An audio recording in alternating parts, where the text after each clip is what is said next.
Madame, Monsieur, bonsoir. Engagé depuis son arrivée au pouvoir dans une dynamique de transparence et de redevabilité, le président du Faso, le capitaine Ibrahim Traoré, s'ouvre une fois de plus à la presse nationale et internationale. Ce soir, nous allons donc avoir l'opportunité d'interviewer le chef de l'État sur sa vision, les trajectoires de la révolution progressiste populaire, les actions posées au quotidien pour la souveraineté, la liberté et le développement du Burkina Faso. Bonsoir, Monsieur le Président. Bonsoir. Merci de nous faire l'honneur de nous recevoir ici au Palais de Koulouba à Ouagadougou donc pour cette grande interview. Alors, chers téléspectateurs, le format de cet entretien est particulier. Au total, 10 journalistes vont se succéder par vague de 2 pour poser leurs questions au chef de l'État. 5 domaines sont concernés par les échanges. Il s'agit de la sécurité et de la défense, de politique et société, de la diplomatie et de l'AES, de l'économie et du développement, et enfin donc de la géopolitique régionale et internationale. Chaque pool donc, de journalistes aura entre 15 et 20 minutes pour échanger avec le chef de l'État. Mon rôle ce soir est celui de modérateur chargé de la police des débats.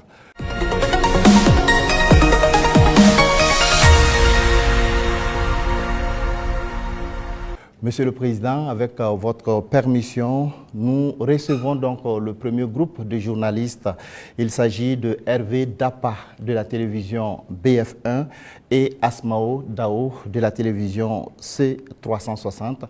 Bonsoir, chers confrères. Vous disposez de 20 minutes pour vous entretenir avec le chef de l'État sur les questions relatives à la défense et à la sécurité. Bonsoir, Excellence. Bonsoir. Alors, certains de vos détracteurs vous ramènent régulièrement une phrase, et cette phrase remonte aux premiers instants de votre prise de pouvoir, quand vous disiez que si tout est mis en œuvre, 3 mois suffiraient pour tendre vers la fin de la guerre. Et ces détracteurs disent aujourd'hui que 3 ans plus tard, la guerre n'est pas totalement terminée. Monsieur le Président, ce soir, que leur répondez-vous? D'accord, merci beaucoup. Et merci à tous d'être venus pour cette interview. C'est vrai, c'est ce que nous aurons souhaité, mais les choses n'ont pas été comme on le pense. Et je dis si tout est mis en œuvre.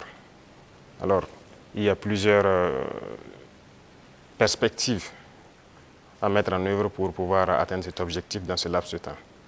Mais tout n'a pas été mis en œuvre comme on le souhaitait. Primo, l'adversité.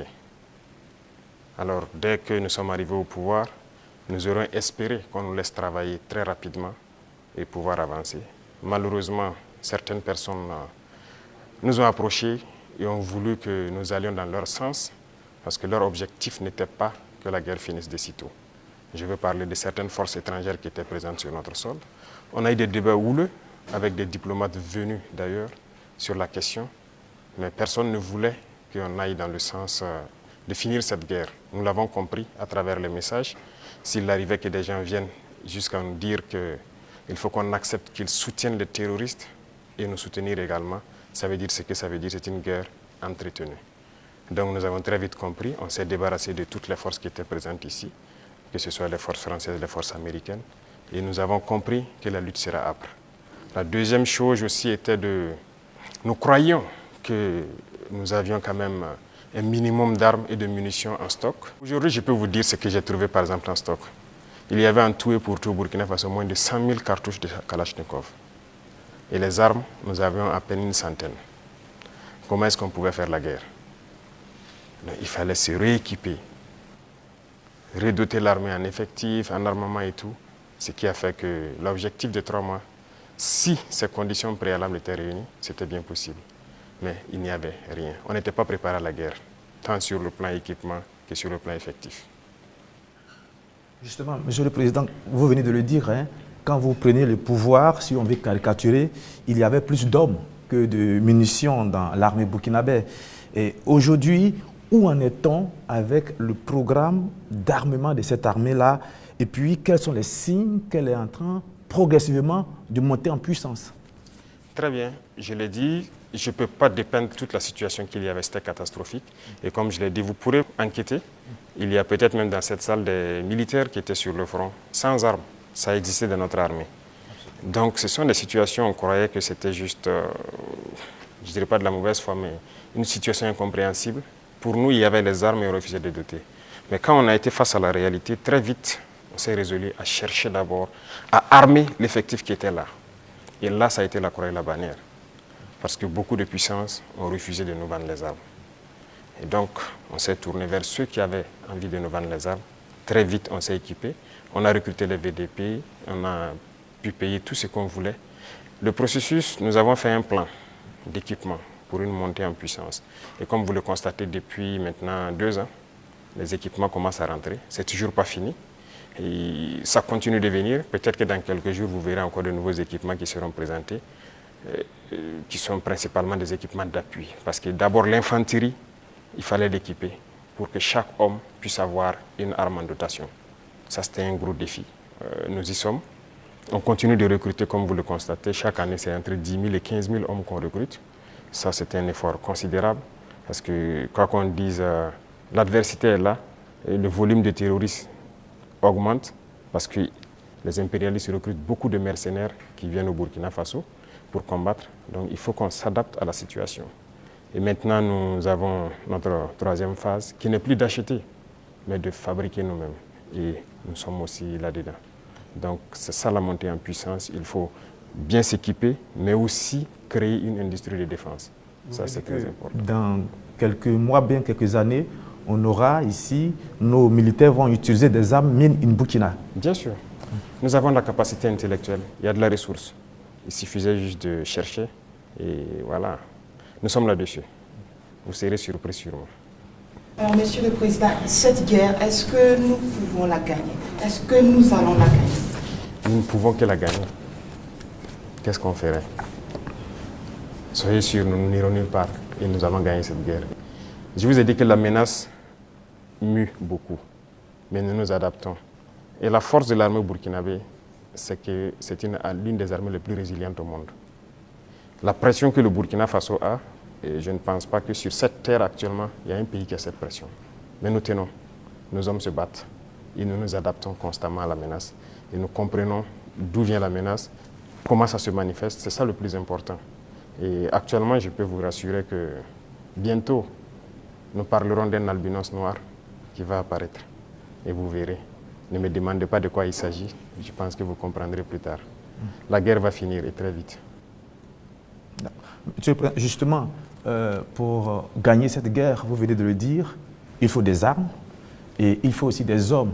Et surtout des hommes déterminés. La détermination, vous le savez, c'est le game changer majeur. C'est ça qui fait la différence dans toute guerre. En ce moment, au moment où on parle, quel est exactement le moral de nos troupes sur le terrain? Vous avez très bien touché le cœur du problème, la ressource humaine, les hommes déterminés. Il ne s'agit pas juste de payer de l'équipement, il faut des hommes déterminés. Et si vous remarquez, nous sommes en train de construire une armée de qualité.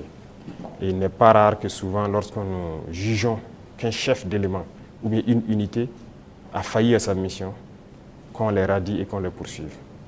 C'est arrivé plusieurs fois et ça continuera comme ça. Si vous êtes engagé pour être militaire, vous devez accomplir la mission parce que la mission est sacrée pour nous. Et l'autre chose, c'est que malgré la pression, malgré les défis, les hommes continuent de se battre et ils sont très résilients. Si aujourd'hui vous attrapez un soldat burkinabé et le demandez, est-ce que vous voulez que d'autres personnes viennent se battre à votre place ou viennent vous aider? Ils vous diront jamais, ils préfèrent mourir. C'est à ce niveau que vous jaugez leur morale. Ils sont prêts, toujours prêts, malgré la situation. Peu importe la bataille qu'on perdra, on va toujours maintenir le terrain. C'est ça qui est très important dans le mental des soldats. Donc, le moral est au top. Les gens n'espéraient pas être à ce niveau d'équipement, ils y sont. Donc, ils se donnent à fond. Et moi, je ne peux que féliciter et remercier tous ceux qui se battent. C'est très important.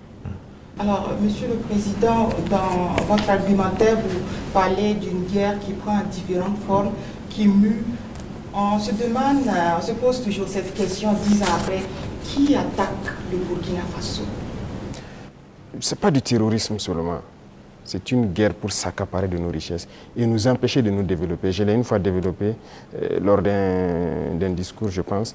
Je disais que si nous, on arrive à exploiter convenablement notre sous-sol, à transformer ce que nous sommes en train d'exploiter ici, ce que nous produisons, il y aura un sous-emploi chez eux là-bas. C'est une bataille. Ils pillent nos richesses pour pouvoir survivre. Donc c'est une guerre d'indépendance. Il faut que nous menions cette guerre pour être totalement indépendants, décider de notre développement, de notre trajectoire. Donc c'est de ça qu'il s'agit actuellement.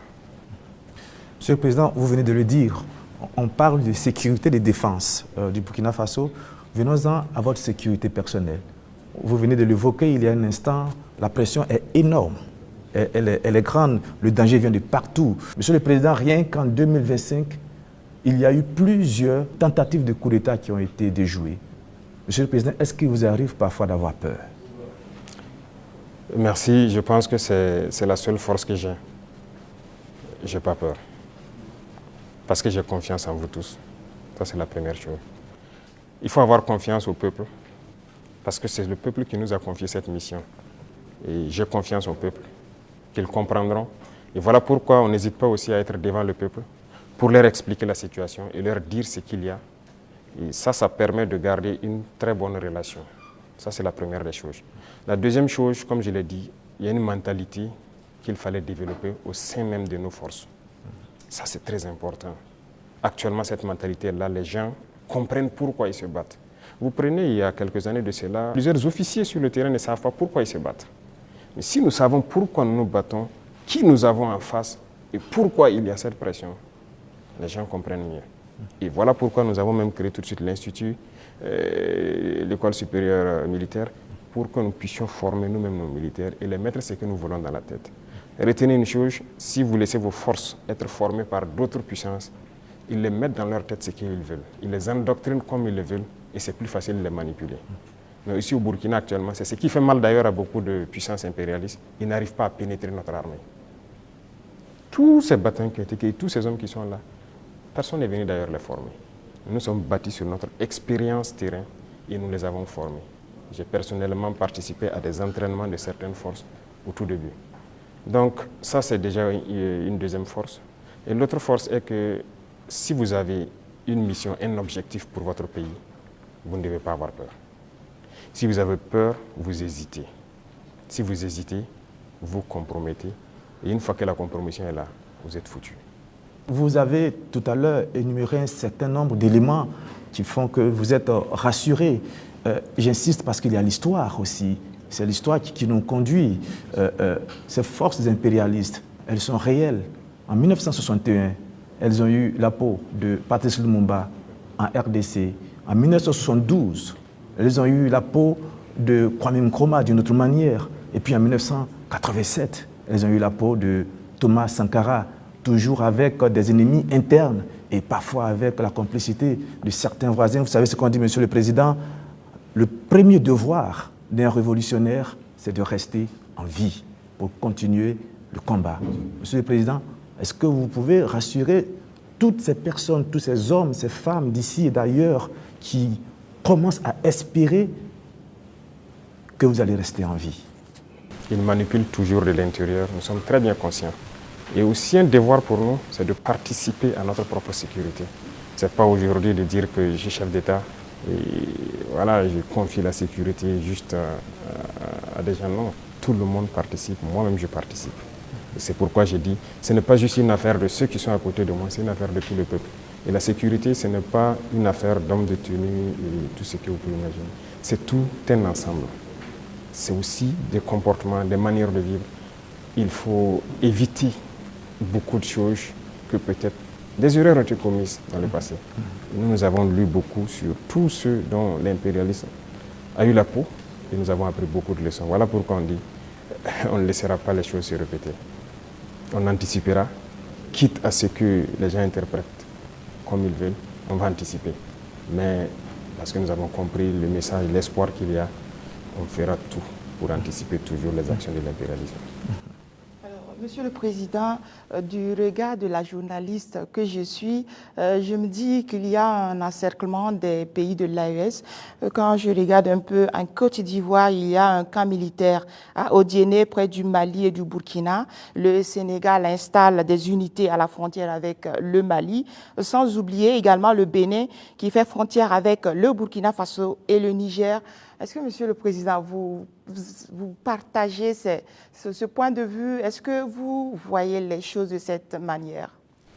Je pense que quand vous décidez de faire la révolution, il faut vous apprêter à cette adversité. C'est une logique qu'ils nous encerclent. C'est logique qu'ils essaient de nous faire tomber. C'est logique. C'est comme je dis, c'est une bataille. Ils se battent pour leurs intérêts. Et c'est à nous, si on a décidé de faire la révolution, de tout mettre en œuvre pour que cet encerclement soit vaincu. Vous voyez, l'Afrique, on a l'habitude de ne pas avoir d'abord une armée forte. Il n'y a pas d'État s'il n'y a pas d'armée forte. Mais bon, c'était le système. Comme je l'ai dit une fois aux couleurs, ils sont venus nous flatter. Non, il ne faut pas vous armer. Même dernièrement, je pense qu'il y a dans une interview un général américain qui l'a dit encore que nos pays n'ont pas besoin d'être militarisés. C'est leur conception. Nous sommes comme des enfants, c'est eux qui doivent venir s'asseoir, faire la sécurité pour nous. Et beaucoup de pays sont dans cette situation. Ils ne construisent pas d'armée. Et quand la situation arrive, c'est le chaos. Nous sommes en train de construire une armée forte. Voilà pourquoi j'ai dit on se bat en burkinabé et on se forme en burkinabé. Ça, c'est très important. Avant, c'est quoi? Chaque fois, les forces étrangères, tout le monde vient pour former vos soldats. On vous prend comme des moins que rien. Aujourd'hui, beaucoup de forces étrangères cherchent à venir s'entraîner avec nous. Vous n'allez pas imaginer. Les plus grandes puissances cherchent à venir s'entraîner avec nos soldats. Mais ce n'est pas juste l'entraînement. Ils veulent apprendre comment on fait, comment on procède, qui nous entraîne. Mais personne aujourd'hui ne sait comment les birs sont formés, comment on les entraîne, comment on les équipe. Pourquoi nous on croit que c'est les autres qui doivent venir nous former? Ils n'ont pas créé quelque chose. Ils ont réfléchi, nous sommes dotés de cerveau. Donc il faut une armée puissante pour faire face à l'adversité. Ils vont continuer à nous encercler.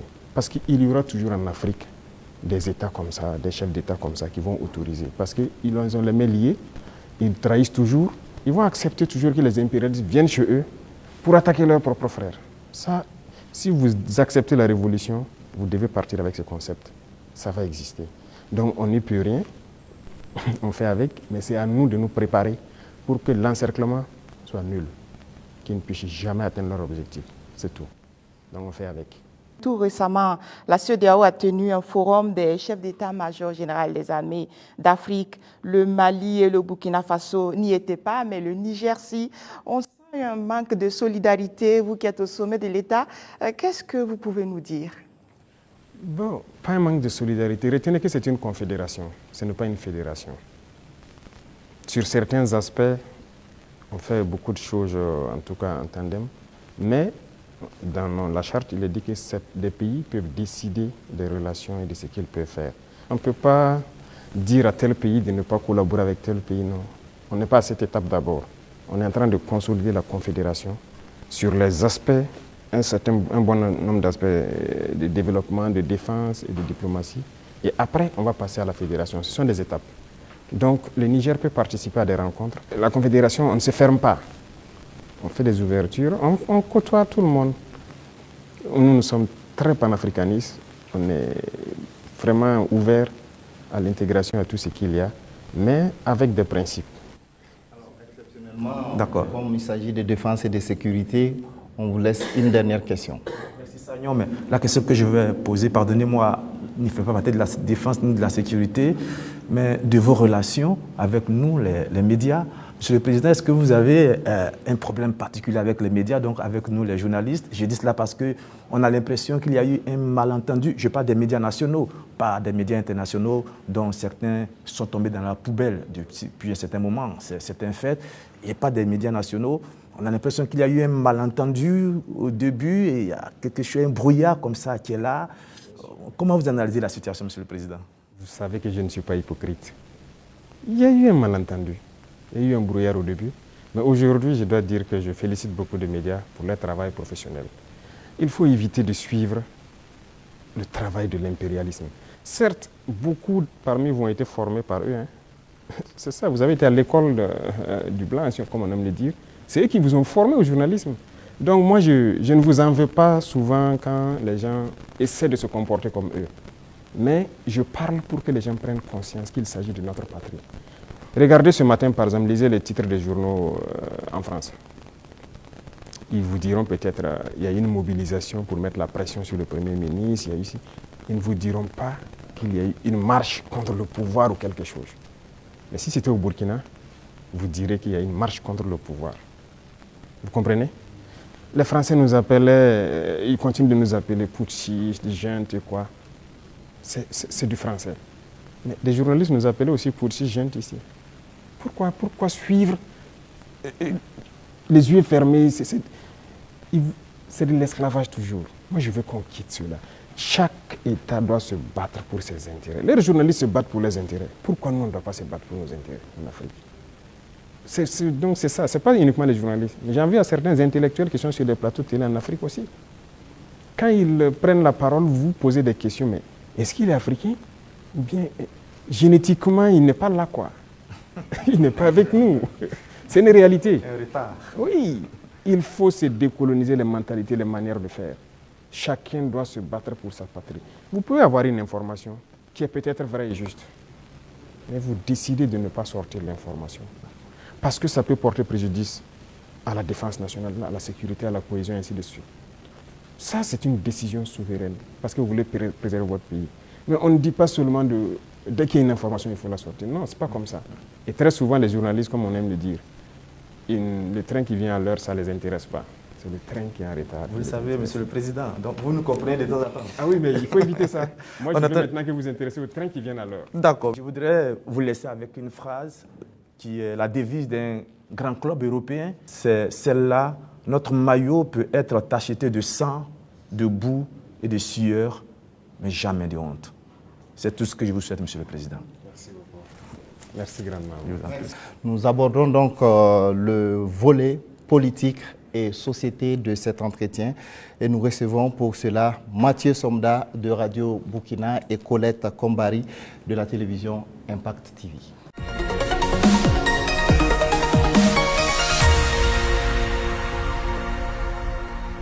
Bonsoir, chers confrères. Vous disposez également de 20 minutes pour échanger avec le chef de l'État sur la rubrique politique et société.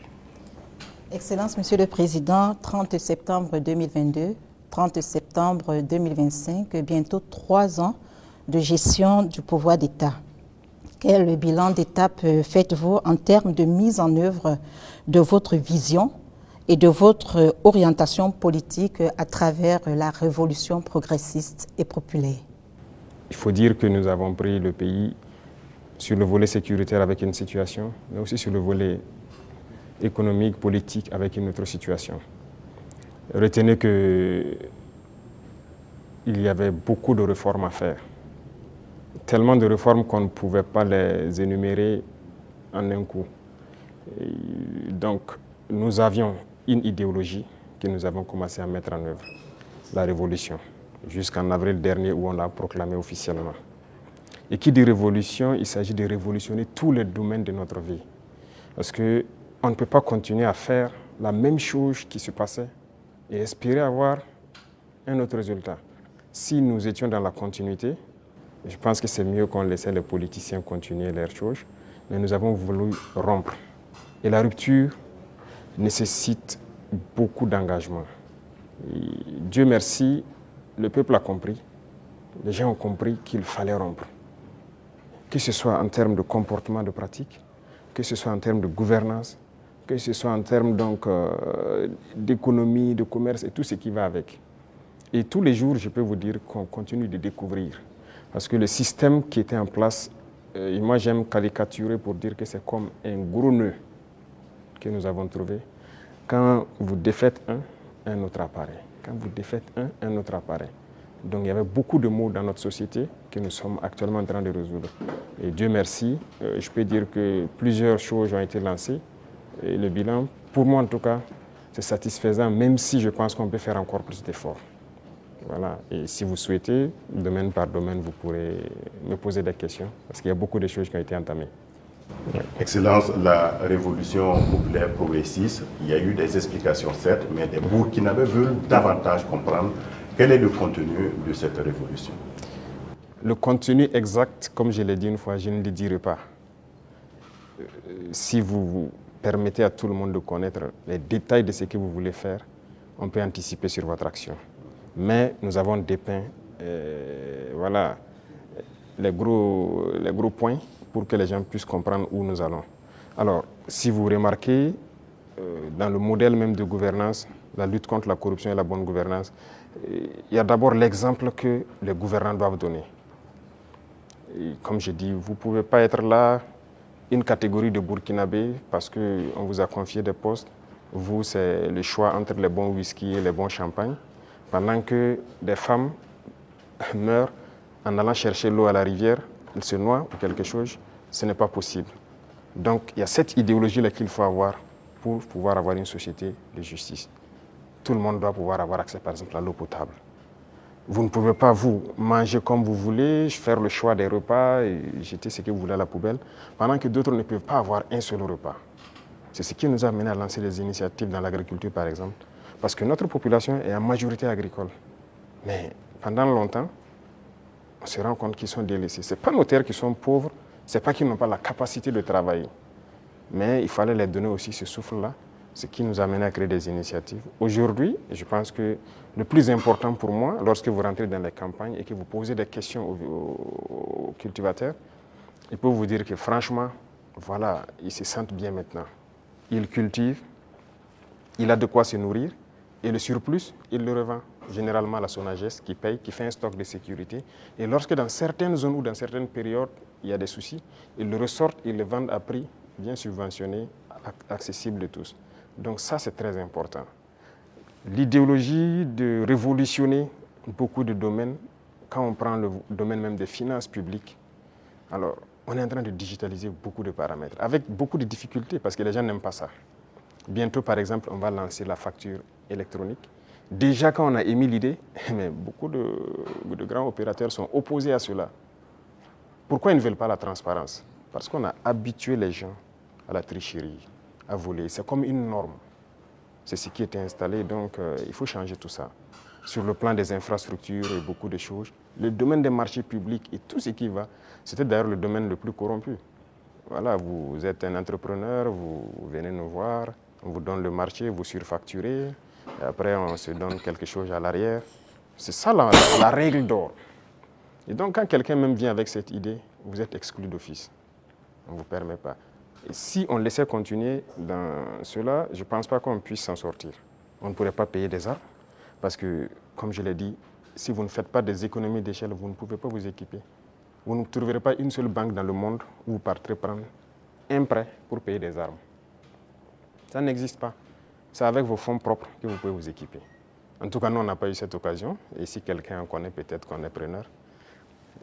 Et tout ce qu'on est en train d'acquérir, je vous ai dit une fois le montant, ce sont des milliards de dollars. Hein. Comment on fait? Où on a puisé l'argent? Mais cet argent était là.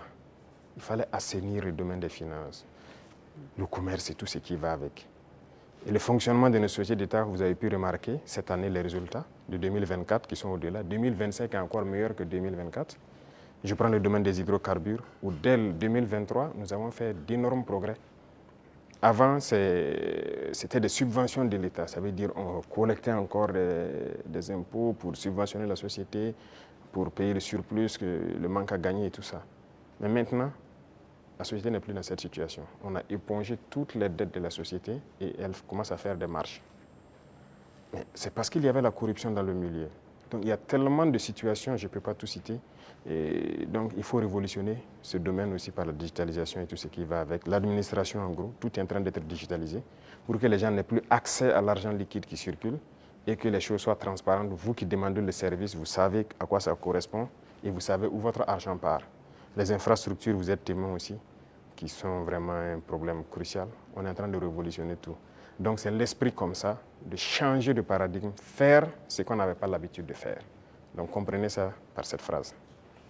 Excellence, Monsieur le Président, on est entré dans la révolution progressiste et on y va. mais il y a cette tranche de la population, le politique, qui œuvrait avant. Quelle peut être la place donc de ce politique actuellement dans cette révolution? Je ne vais pas être hypocrite encore. Si c'est cette mentalité politique, ils n'ont pas de place dans la révolution. C'est opposé.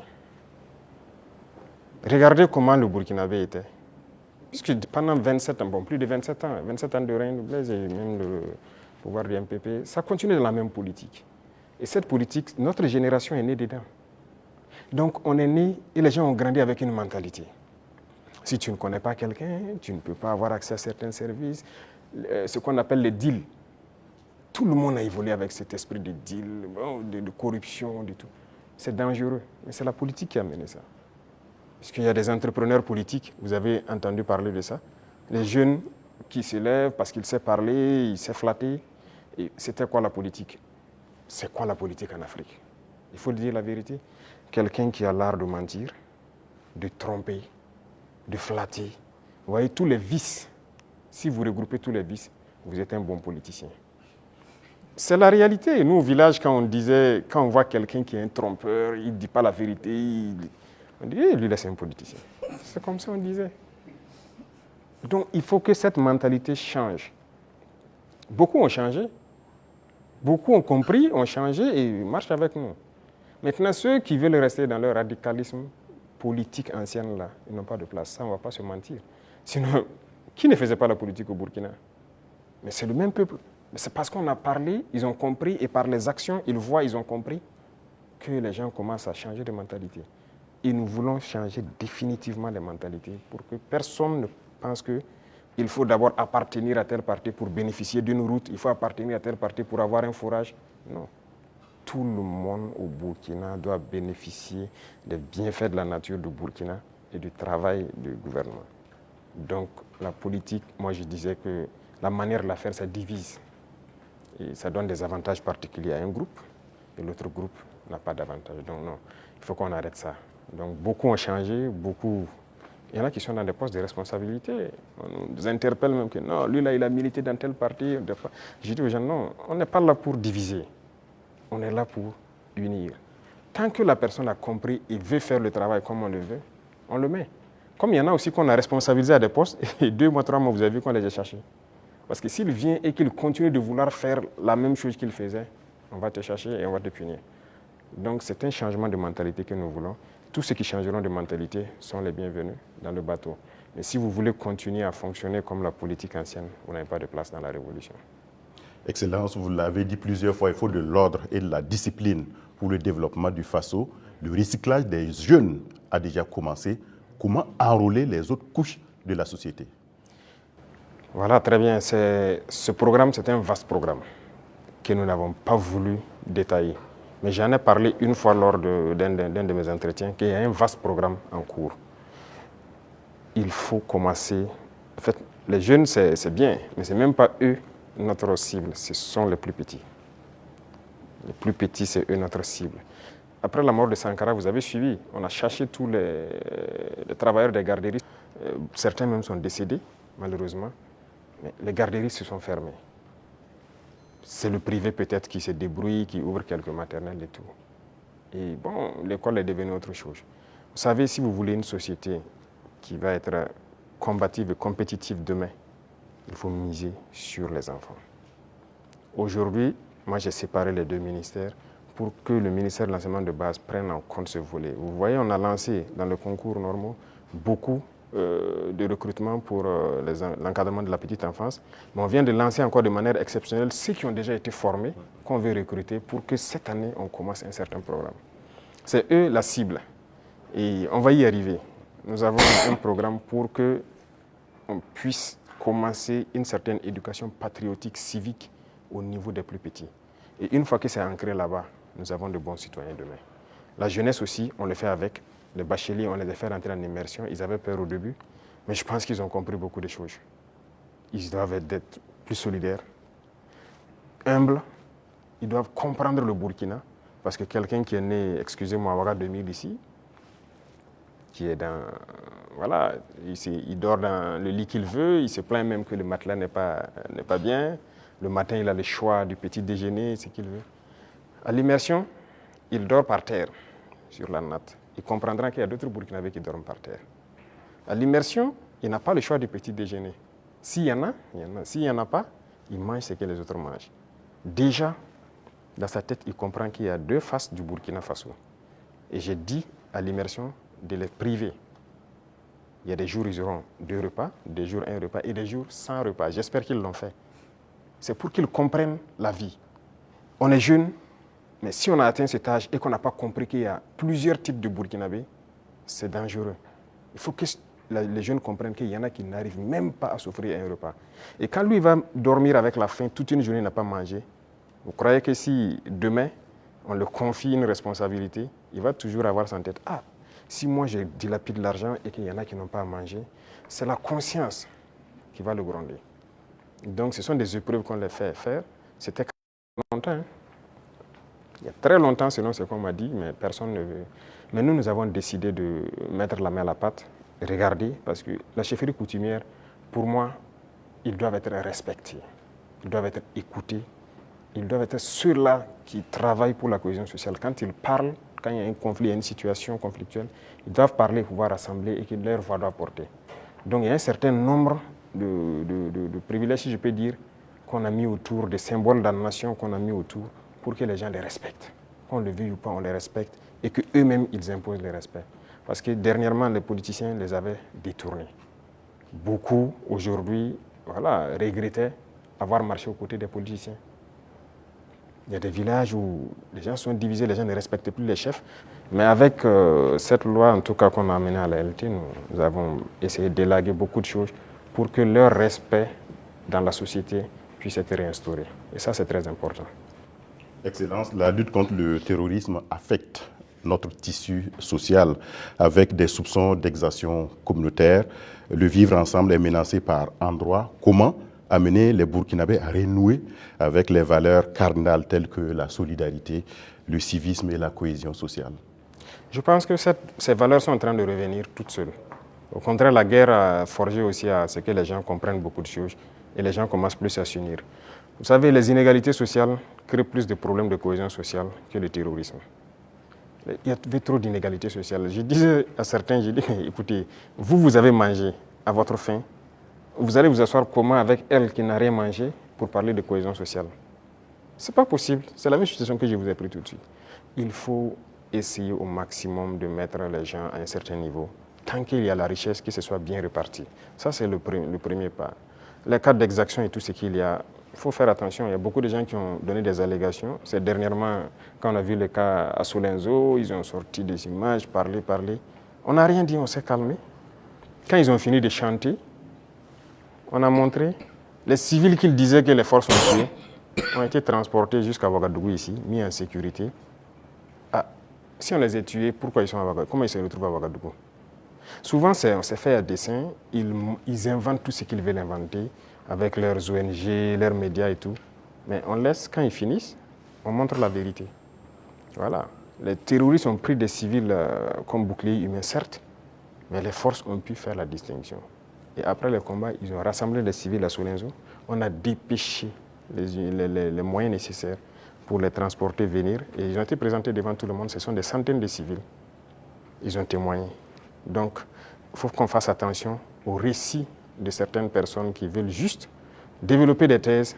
Et leur objectif, c'est de nous diviser. Mais nous, on ne doit pas tomber dans ce piège-là. Voilà.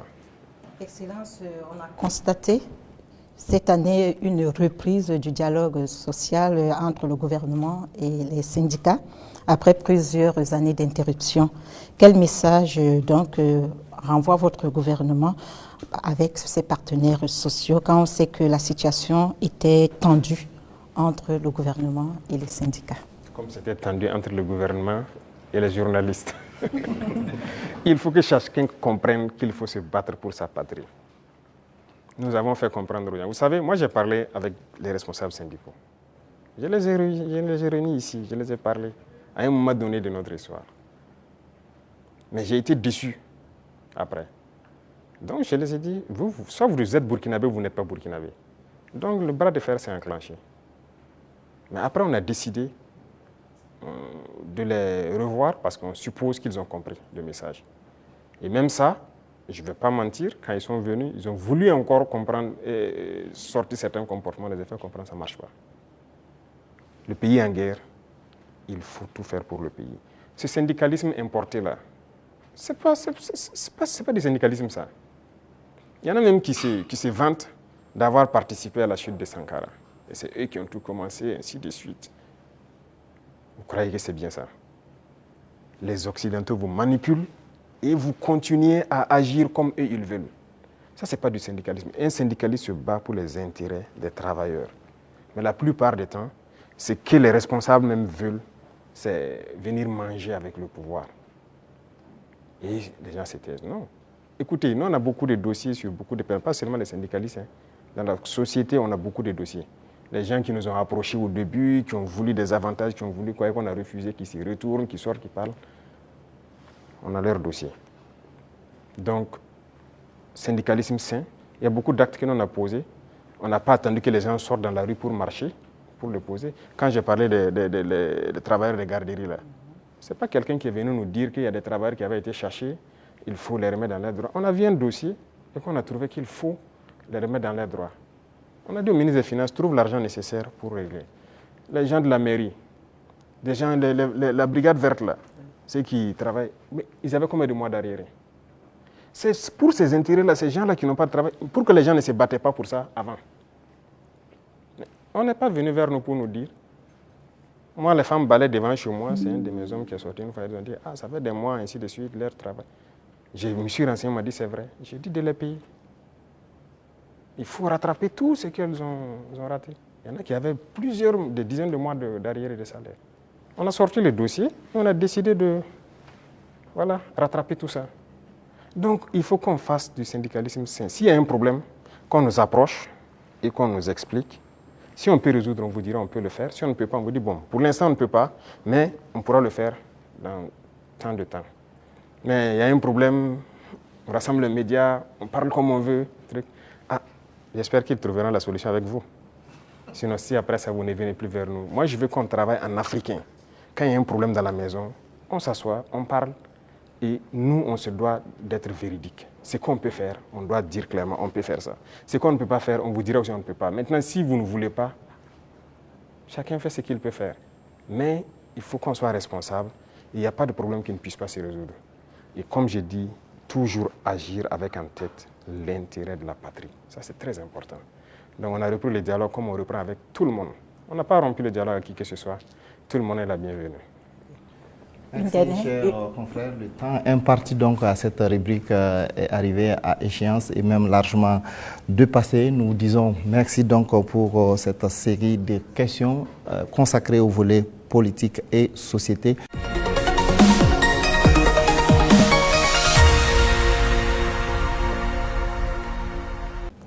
Monsieur le Président, les préoccupations relatives à l'économie et au développement sont portées par Soumaïla Rabo de Savane Média et Jean-Marie Toé des éditions Sidoya. Bonsoir, chers confrères. Vous disposez également de 20 minutes pour vous adresser au chef de l'État. Bonsoir, Monsieur Sayon. Monsieur le Président, malgré la crise sécuritaire et la conjoncture internationale, l'économie burkinabé se porte bien. Avec 1,5 de progrès sur le taux de croissance économique en 2024. On sait que l'amélioration de la situation sécuritaire y est pour beaucoup, mais aussi l'agriculture et le secteur des services. Qu'est-ce qui est fait par le gouvernement dans l'immédiat pour permettre à l'économie nationale de continuer sur cette lancée? D'accord, merci. Je vois que ce sont des chiffres macroéconomiques. Et nous sommes au courant et on fait le point constamment avec le ministre des Finances. Il y a des efforts qui sont faits. C'est vrai qu'il y a des zones qui ont été sécurisées qui nous permettent de produire. Et donc la production agricole a beaucoup grimpé, ce qui permet une transformation au niveau des petites unités que nous avons, mais aussi de l'exportation pour les excédents de certains produits. Donc ça contribue beaucoup à la balance commerciale. Il y a aussi la question même de l'exploitation minière. Donc il y a un certain nombre de mines qui avaient arrêté l'exploitation, si vous vous souvenez, d'autres en 2020, d'autres en 2018 même, mais qui ont repris aussi. Et tout ça, ça contribue donc à cette croissance-là. Et nous poursuivons dans ce sens. Et actuellement, si vous voyez par exemple le secteur minier, la tendance du gouvernement, c'est d'exploiter notre or nous-mêmes. Donc il y a des mines qu'on vient de reprendre le contrôle et on continuera à reprendre le contrôle petit à petit ou à co-exploiter avec les sociétés qui sont déjà là. Parce que la règle, c'était quoi?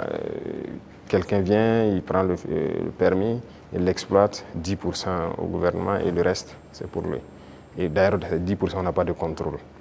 Donc tout ça, actuellement, on est en train de reprendre le contrôle vraiment pour s'assurer qu'est-ce qu'il sort de notre sous-sol et prendre aussi une part importante. Donc tout ça contribue donc à la croissance économique, vu aussi les initiatives qu'on a lancées dans le domaine agricole. Beaucoup d'autres spéculations ont été donc financées et ça permet en tout cas une bonne croissance. Mais pour moi, le plus important, c'est quand souvent le ministre des Finances apporte les chiffres, il dit bon, c'est très bien, mais j'envoie quelqu'un, va au marché, tu vois, ce qu'on appelle Anampa Moré. Ça coûte combien une boîte de maïs, ça coûte combien une boîte de mil. Et va aussi dans tel, je prends les informations. Si le coût a baissé, on sait qu'il y a un impact sur la population. C'est ça qui est le plus important. Donc ce travail, on le fait constamment et les services de renseignement même sont mis à contribution pour qu'on ne dise pas un chiffre macroéconomique qui a une croissance de voilà, 1,5, mais qu'il n'y ait pas d'impact au niveau donc, des couches vulnérables surtout. Donc on continuera cette progression s'il plaît à Dieu. Monsieur le Président, si la volonté c'est de soulager davantage le panier de la ménagère et améliorer le pouvoir d'achat du consommateur, peut-être faut regarder du côté de la SONABI, la Société nationale burkinabé d'hydrocarbures, que vous avez trouvé déficitaire en fin 2022 et qui est aujourd'hui pratiquement surliquide parce que c'est la championne des sociétés d'État. C'est la moitié des bénéfices de 2024 réalisés par les sociétés d'État. Est-ce qu'il ne faut pas maintenant diminuer le prix du carburant? D'accord, merci. Je pense que c'est une question que les gens peuvent se poser. C'est très bien, on a fait des progrès, mais quand est-ce qu'on a équilibré et qu'on a commencé à avoir des bénéfices? Qu'est-ce qu'on a fait? Ça, c'est très important à comprendre. Et l'autre chose, c'est que est-ce que ces bénéfices ne participent pas à quelque chose d'autre au profit donc, des populations? Je prends un exemple. On est en train de créer des brigades de construction des routes au niveau de chaque région. Vous voyez notre réseau routier? Déjà, ce qui est existant est dégradé, même la RN1. Si vous quittez ici jusqu'à surtout la zone de Kokologo et tout ça, c'est carrément dégradé. Ça veut dire qu'on a un besoin important d'investissement donc, dans le secteur des infrastructures routières. Et la SONABI doit participer beaucoup.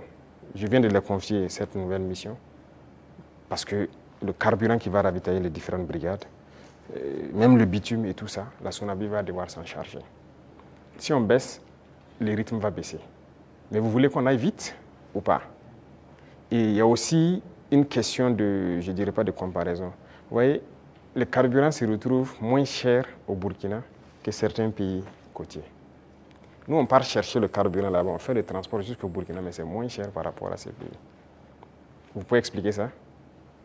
Si on doit monter à leur niveau, on fera beaucoup de marge. Et là même, je peux vous dire qu'on pourra bitumer beaucoup plus de routes qu'on le pense. Mais on garde toujours comme ça parce qu'on veut aller vite. Aujourd'hui, vraiment, il faut remercier le peuple et les amis du Burkina Faso. Beaucoup de gens contribuent, par exemple, la façon Mebo pour embellir les villes, pour faire les routes et tout ça. Mais à un moment donné, le gouvernement aussi, d'abord, a commencé par financer, mais on va devoir financer pour que le rythme continue. Donc c'est une symbiose entre nous et le peuple. Et je pense que s'ils comprennent l'effort qu'on fait, là où leur argent part, les gens doivent comprendre que bon, on peut rester sur cette ligne. Quand on atteindra un objectif donné, on va pouvoir baisser, ça c'est logique. Personne ne va être riche et vouloir que ses enfants vivent dans la misère, si je peux dire ainsi. Donc les richesses seront partagées, mais nous avons du retard et on doit rattraper le retard.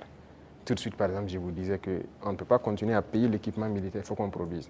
Et pour produire, vous avez besoin de construire des usines. Vous n'irez pas quelque part demander un prêt pour construire une usine de ce genre ou quoi. Non, personne ne va vous donner ça. Même les équipements qui constituent même l'usine, personne même ne va vous vendre.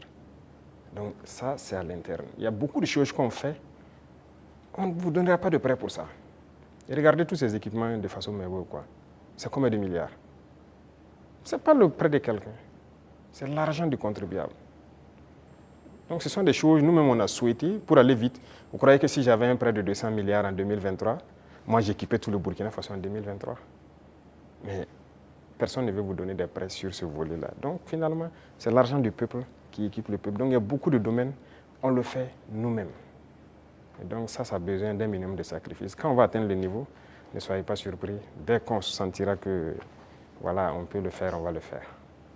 Alors, Excellence, dans le secteur des infrastructures, avec l'ONBA, Faso Mebo, tout comme dans les industries avec Faso Kosam, les usines de tomates, la SM Sosiko, les mines, l'État est de plus en plus présent. Est-ce que l'État n'est pas en train de se substituer au privé? Ah, ça c'est une très bonne question. Alors, il faut faire un choix. Ça, c'est une chose. Et l'autre chose, il ne faut pas voir ça comme ça.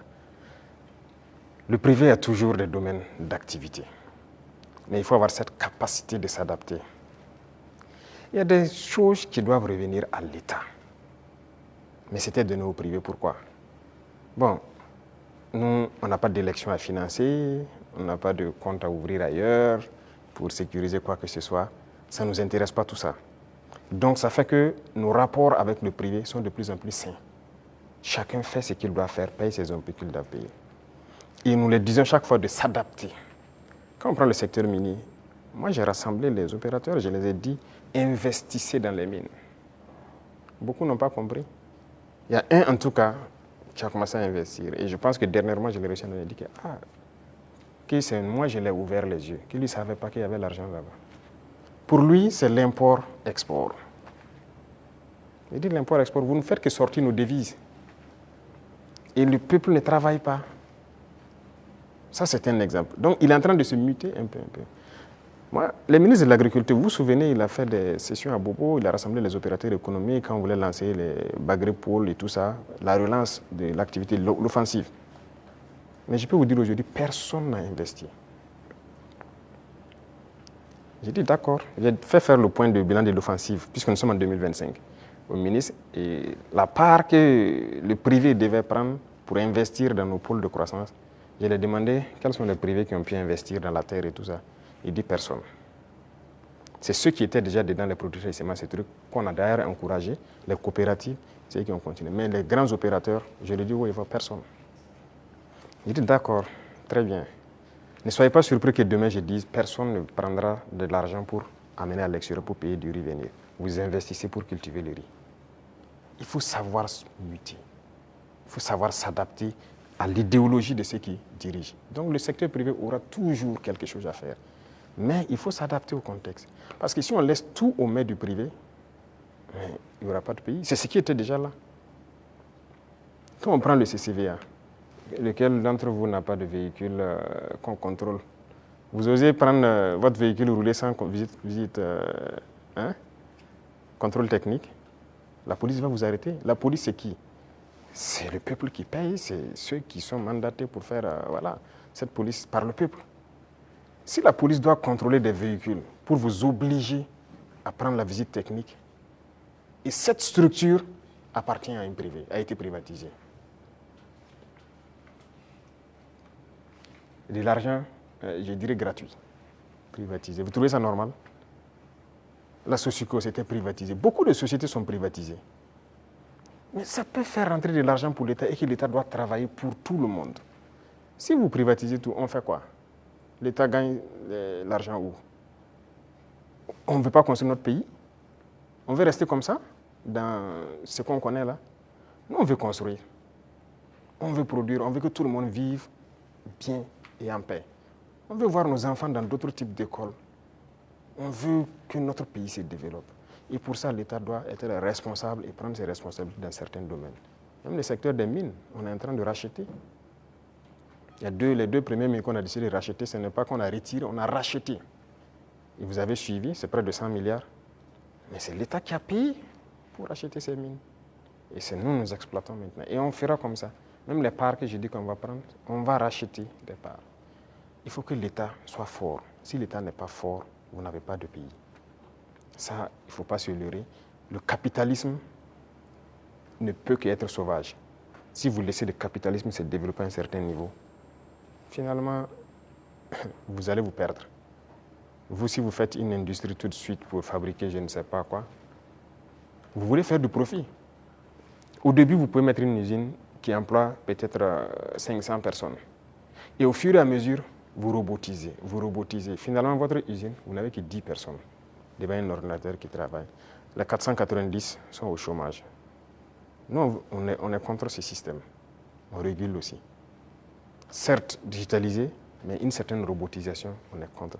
Donc, on a une idéologie qu'on va dérouler au fur et à mesure, mais il faut que les gens s'adaptent à l'idéologie. C'est pour le bien-être de tout le monde. Sinon, on va se retrouver dans des situations très inconfortables. Voilà. Monsieur le Président, est-ce que ça veut dire que vous attaquez à l'économie de marché, qui est enseignée aujourd'hui en sciences économiques et avec lequel les systèmes, les jeunes économistes grandissent? Parce qu'aujourd'hui, l'État vend du yaourt à travers Faso Kosam. Vous avez annoncé les Fasoyards. On se demande quand vous allez ouvrir les premières boutiques. Tout ça, vous prenez progressivement la place du privé. On ne sait pas quand ça va s'arrêter. D'abord, j'ai dit au ministre de l'Enseignement supérieur de me changer. D'abord, la carte universitaire a changé, mais le curriculum de changer tout. Pourquoi on doit forcément apprendre leur manière de faire l'économie? On n'est pas en mesure de créer. Est-ce que c'est Dieu qui est descendu, encore, comme j'aime le dire, créer, asseoir des gens, créer l'école? Ce sont des gens qui ont inventé, qui ont créé des concepts et qui ont créé l'école. Ce sont les êtres humains qui ont créé l'école. Donc, qui ont mis des programmes, ainsi de suite. Le programme aux États-Unis est différent du programme en France, différent du programme en Angleterre, ainsi de suite. Chacun a sa manière d'enseigner sa population pour atteindre le niveau qu'on souhaite. Donc, nous aussi, on va créer notre modèle. Justement, c'est ce qui nous met en retard. Malheureusement, notre modèle d'école n'est pas bien. On a pris pour les autres, adapté, et finalement, on forme quoi? Ok, on forme beaucoup d'économistes dans ce concept. Mais est-ce que ça marche? Est-ce que ça marche? Ok, nous, on est en train de changer de système. Est-ce qu'on fait des progrès ou pas? C'est là la question. C'est toute la question comme ça. Il a parlé de l'ONBA, de trucs. Il y a des barrages qui étaient endommagés depuis des décennies, ensablés ou quoi. Cette saison, l'eau est dedans. C'est par notre système qu'on est arrivé à remettre en œuvre ces barrages-là. Les populations vont produire, pendant la saison pluvieuse, vont produire toute l'année et ils sont bien contents. Et ils ont de l'eau potable aussi, à travers l'ONEA, par ces barrages-là pour boire. Et on va continuer comme ça. Est-ce qu'on fait ça ou bien on s'assoit, on dit non, tout doit être pour le privé? Et d'abord, cette question de privé, il y a des gens qui avaient une mentalité rétrograde, encore politicienne. Et nous avons dit aux gens de changer. Vous avez bien suivi les sorties de certains ministres. Ok, on vous donne un chantier, vous prenez l'avance de démarrage et tout, et vous faites ce que vous voulez.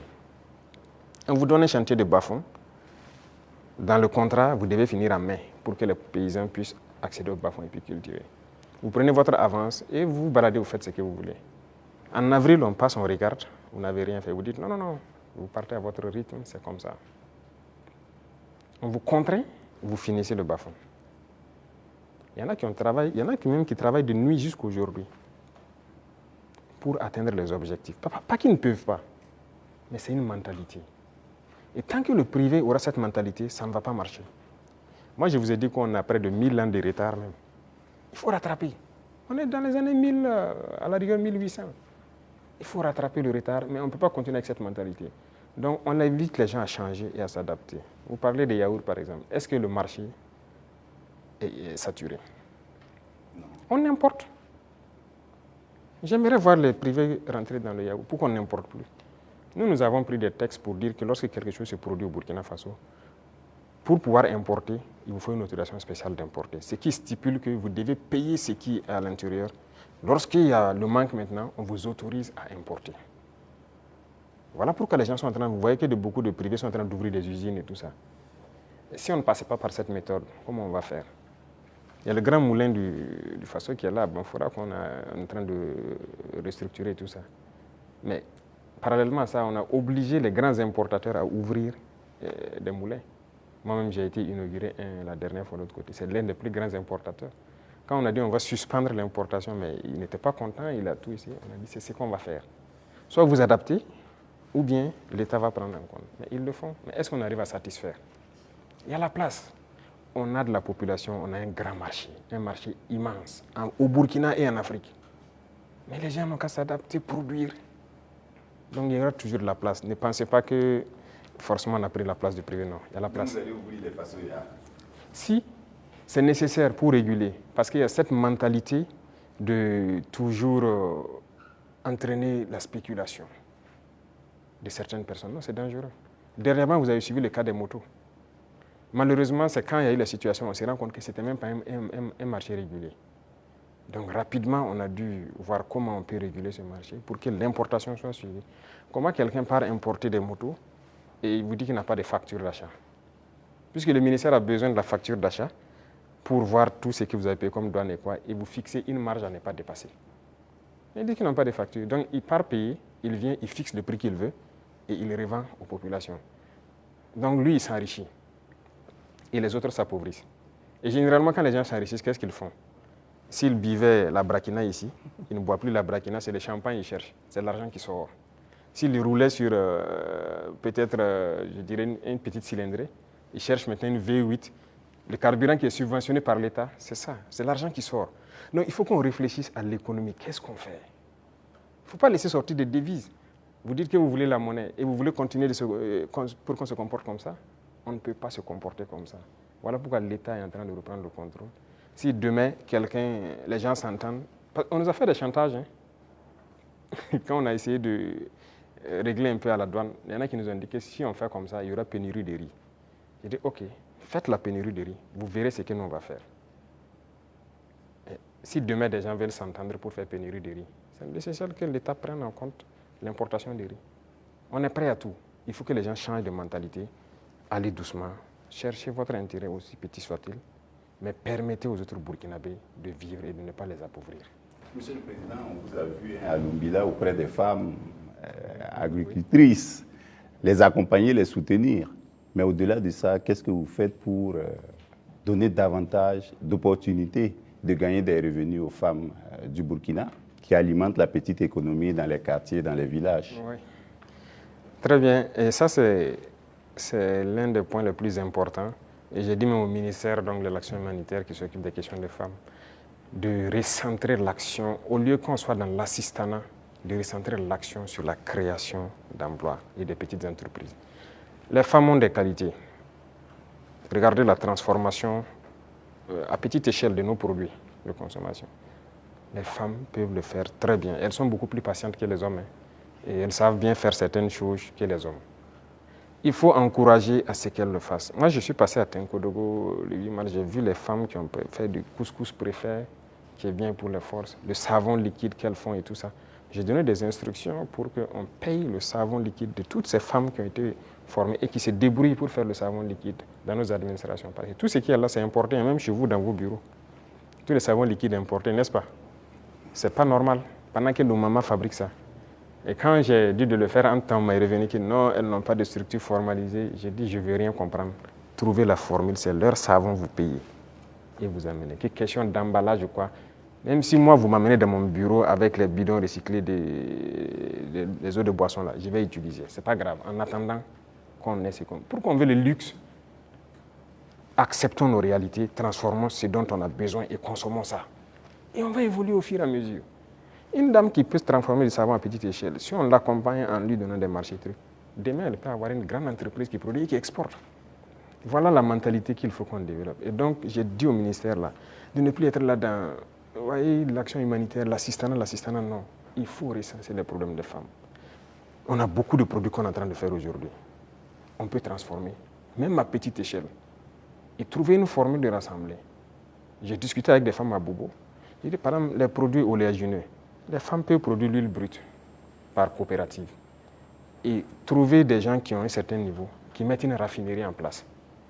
Et leur rôle, c'est de payer les huiles brutes et de raffiner pour donner de l'huile parfaite sur le marché. Il faut qu'on aille vers ça. Mais si on s'assoit, bon, je n'ai pas la capacité de faire l'huile et puis la raffinerie coûte cher, tout le monde n'est pas obligé de faire la raffinerie. Mais on peut organiser pour que... Voilà. Donc dans plusieurs domaines, c'est ce qu'on est en train de vouloir développer. et permettre aux femmes vraiment de mettre en œuvre tout ce qu'elles savent faire. Donc c'est une politique qui est enclenchée et je crois que vous allez voir les résultats. Soumaïla Arabo, Jean-Marie Toé, ce serait donc la dernière question. Merci à vous donc pour vos différentes préoccupations adressées au chef de l'État.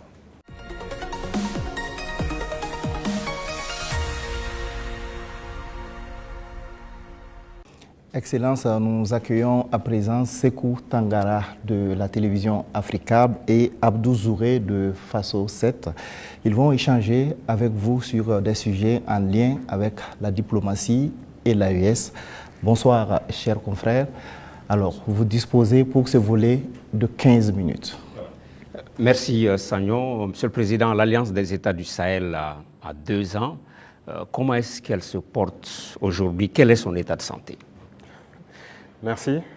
Je dirais que l'évaluation de l'état de santé, c'est à travers la population qu'on peut le sentir. Et à travers la population, je pense qu'elle se porte bien. Parce que l'AES n'appartient pas aux dirigeants, l'AES appartient au peuple. Et les peuples ont adhéré. Ça fait que c'est exceptionnel ce qui se passe.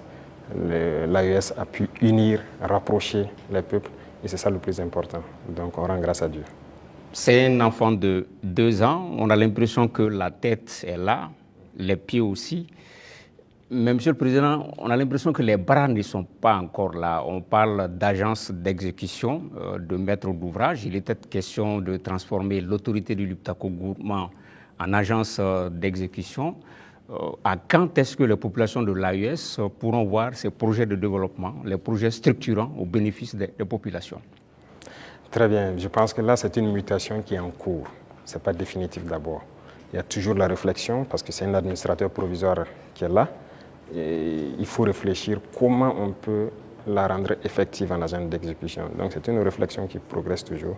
Parce qu'il ne faut pas faire les erreurs de reconduire les mêmes institutions. Si on se calque sur les mêmes institutions qui ont échoué, ça ne va pas marcher. Et quel type de projet on veut faire pour la population? Qu'est-ce que la LG faisait et qu'est-ce que nous on veut maintenant? La routine, c'est quoi pour certains agents d'exécution ou quoi? C'est de voir les bailleurs de fonds, réunir les financements pour des projets. Mais ça veut dire des prêts pour les populations. Est-ce que c'est ce que nous voulons? Je ne pense pas. Nous partons d'une question endogène. Et si on dit endogénéité, voilà pourquoi la banque d'investissement, si vous remarquez, le prélèvement est fait pour qu'on puisse ravitailler la banque d'investissement. Il faut que si nous voulons qu'elle fonctionne, que si elle a besoin de faire des projets dans l'espace, que la banque puisse a priori financer. Mais si c'est pour constituer une agence et repartir chez les mêmes impérialistes pour aller se mettre à prêter l'argent pour certains projets, peut-être qu'ils n'ont même pas la même vision que nous, ce n'est pas évident. Donc la réflexion est toujours en cours, ce n'est pas définitif. Monsieur le Président, l'AES c'est aussi la lutte contre le terrorisme. Aujourd'hui, où en sommes-nous avec la force conjointe et quelles sont les actions fondamentales qui ont été posées sur le terrain? Alors, la force conjointe, nous avons fait l'architecture comme vous avez pu le voir. Le poste de commandement est installé à Niamey. Et actuellement, il s'agit d'équipement des premières unités. Par exemple, le Burkina Faso, le premier bataillon est prêt. Et les équipements aussi de ce bataillon sont là. Et nous sommes en train de former le deuxième bataillon qui peut-être dans 2 mois comme ça seront prêts.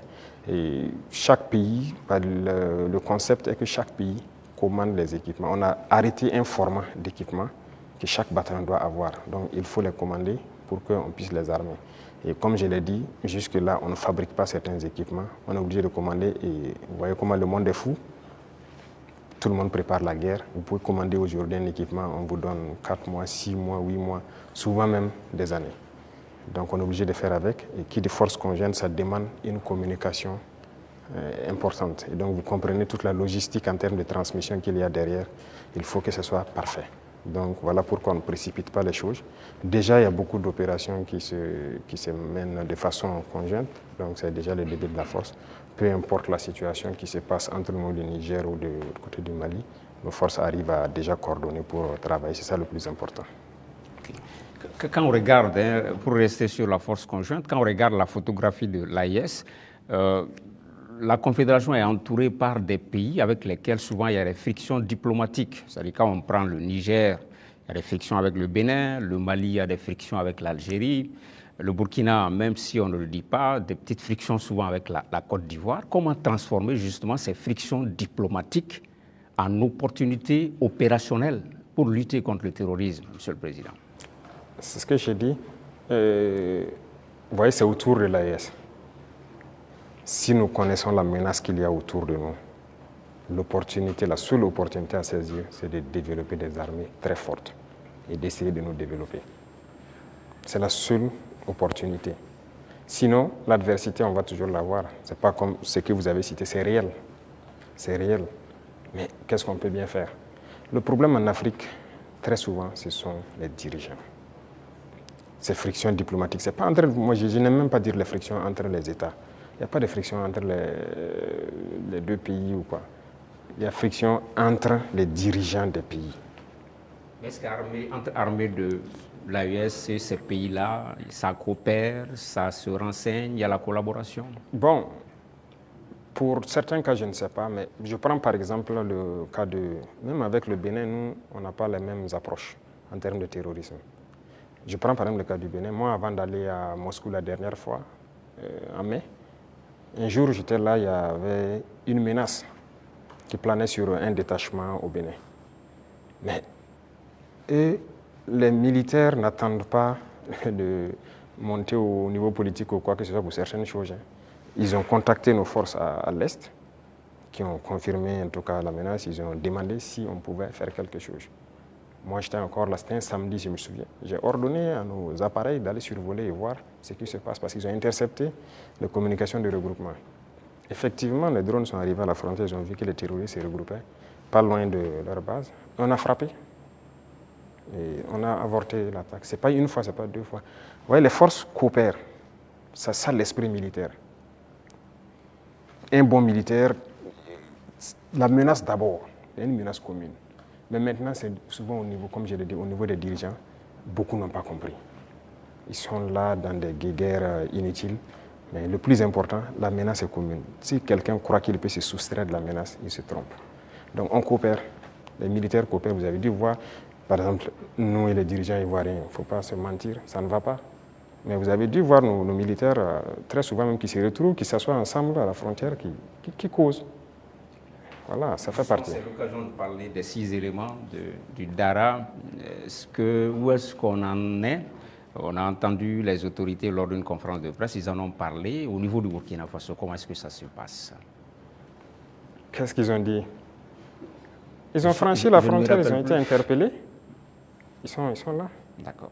Chaque fois que quelqu'un franchit la frontière, il rentre, mène des actions. Que si ce sont des civils, généralement, c'est qui rentrent, qui posent des questions, qui font des enquêtes. Ça, c'est de l'espionnage, en fait. Donc, c'est logique qu'on les arrête et qu'on les entende. C'est comme avant ça, il y avait des gendarmes qui avaient franchi en armes. C'est arrivé 2 fois, il y avait 6 et 2 entre-temps. On les avait arrêtés, on les avait amenés jusqu'à Ouagadougou avec les armes, on les a auditionnés. Mais un jour, le ministre de la Défense m'a dit que son homologue l'a appelé et plaidé si on peut les libérer. J'ai vu les services de renseignement et j'ai dit, bon, écoutez, s'ils ne sont pas rentrés avec une mauvaise intention et tout, fraternité d'armes et tout ça, il faut les libérer. Le même jour, ils ont été libérés. Et nous aussi, nous espérions que les Ivoiriens, il y a des civils burkinabés en prison, qu'ils les libèrent. Malheureusement, c'est 2 ou 3 jours après, on apprend le décès de notre frère en prison. Et les autres qui sont en prison sont toujours en prison. Et même ce sont des civils, des commerçants. Écoutez, ça, c'est pas de la bonne collaboration. Donc, pour les 6 éléments, on attend. On n'a rien reçu d'abord comme approche ou quoi que ce soit.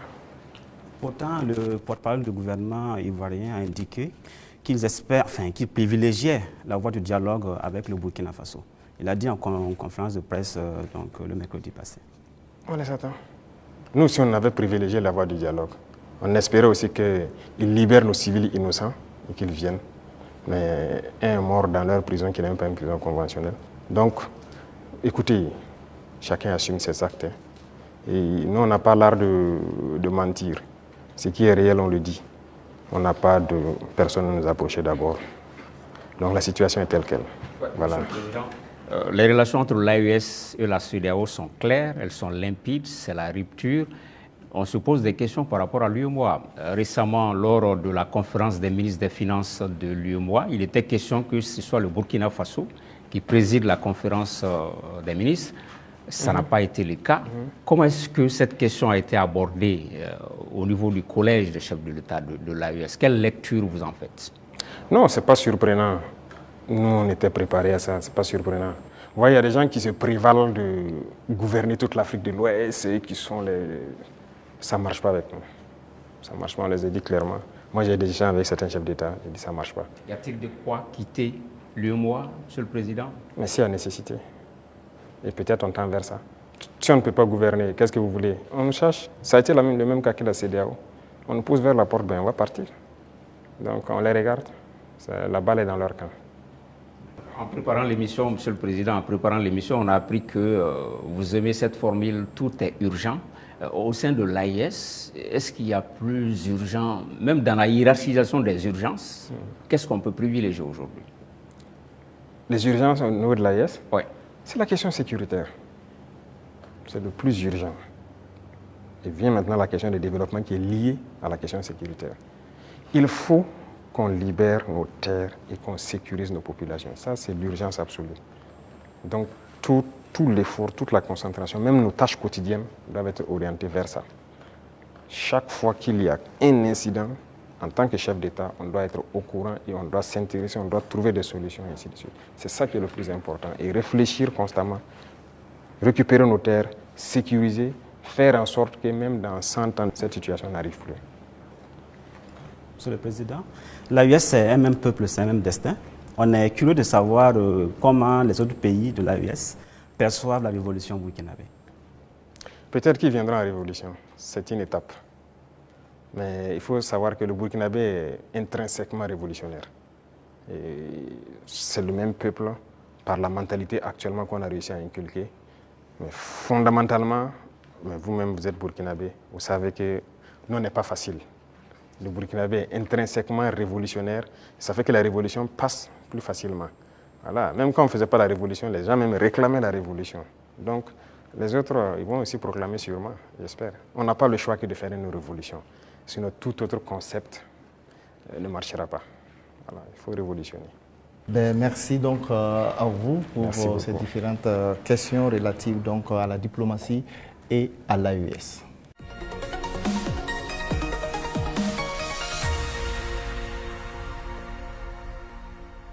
Monsieur le Président, nous nous acheminons vers la fin donc, de cet entretien. La 5e et dernière rubrique concerne la géopolitique régionale et internationale. Les questions relatives donc, sont portées par Dieudonné Zungrana de Aujourd'hui au Faso et Jules Domsé donc, de Vox Africa.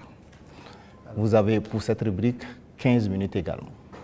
Alors, Excellence, si vous permettez, on va rester toujours en Côte d'Ivoire. Les relations avec ce pays sont exécrables.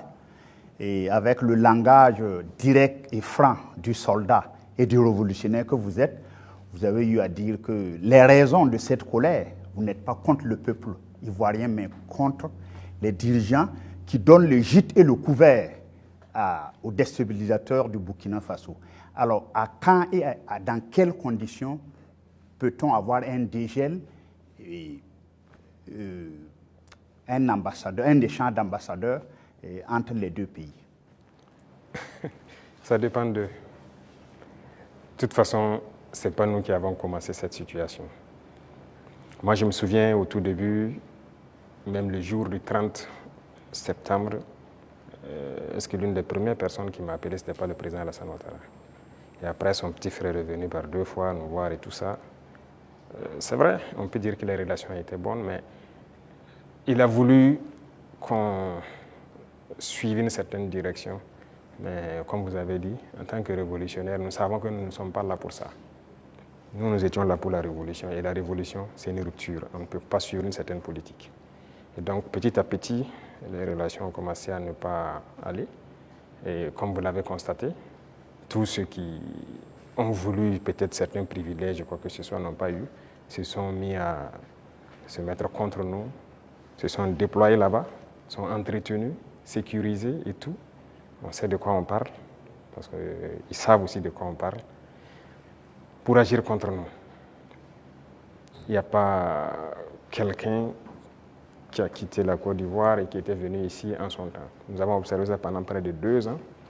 On les a parlé plusieurs fois. Ils nous ont dit non, il faut qu'on passe par les règles de l'art, il faut que la justice émette des mandats et tout ça. On a fait tout.